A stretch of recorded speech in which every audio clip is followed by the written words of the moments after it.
I wanted to move on away from process really to talk about the health and social care delivery plan.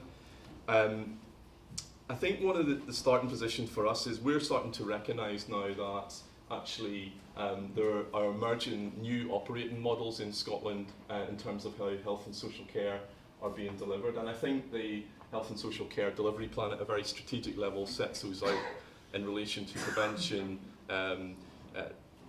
care being delivered as close to people's home and people being at the centre of their decision making. And actually they're the attributes and values that have been around social care and social work for generations.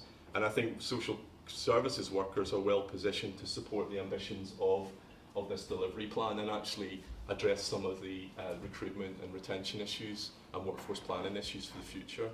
And I think probably those messages will be reinforced as we work through the development of the National Workforce Plan, which we're involved in with a whole range of stakeholders in terms of stage 2 of that plan around social services and primary care.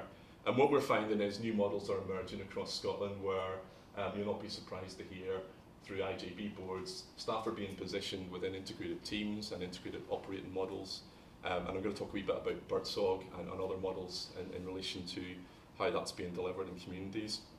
And in terms of the ambitions of the health and social care delivery plan, the social services workforce, leaving aside some of the issues and challenges around recruitment and terms and conditions, are well placed and well skilled, in my opinion, to help support those ambitions.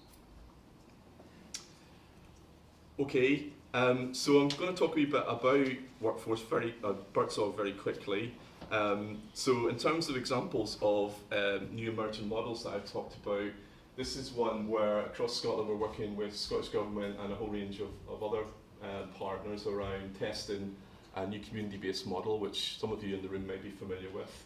There's 8 test sites across Scotland, some within IJB partnerships and some with the voluntary sector, in particular Cornerstone. And I think probably challenging traditional methods of delivery in relation to the values that staff need to have in working with people, and empowering communities. The whole concept that was spoken about earlier around self-management and how we support people to take responsibility and empower them to take responsibility for their care. But also a different management style that's starting to emerge around less about being directive and hierarchical and more about mentoring and coaching. So we're working very closely with these test sites as a regulator to see what the implications might be with ourselves and the care inspector around, is this the model that could develop across Scotland in certain areas, and certainly in IJBs and their localities I think are wanting to test this out and test this model out. And I think it fits nicely with some of the principles that I spoke about within the Health and Social Care Delivery Plan.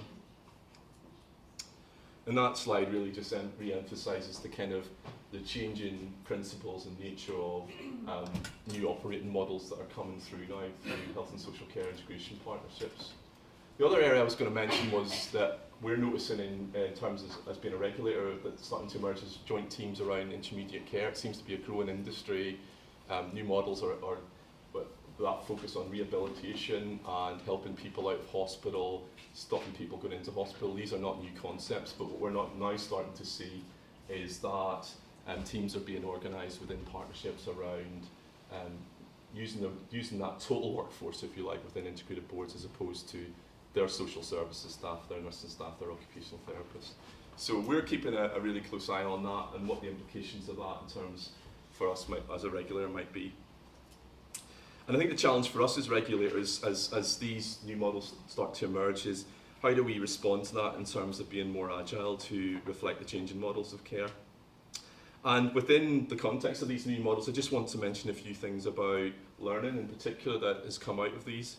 And so learning is moving, so qualifications and learning resources, if we take that as a focus, are designed to maximise learning that takes place in the practice context. So we're seeing a much more move forward and emphasis on work-based learning, and there's been lots of discussion today about the benefits of work-based learning through whether that's a PDA or whether it's SVQ, and certainly qualifications that probably deliver the most impact are work-based.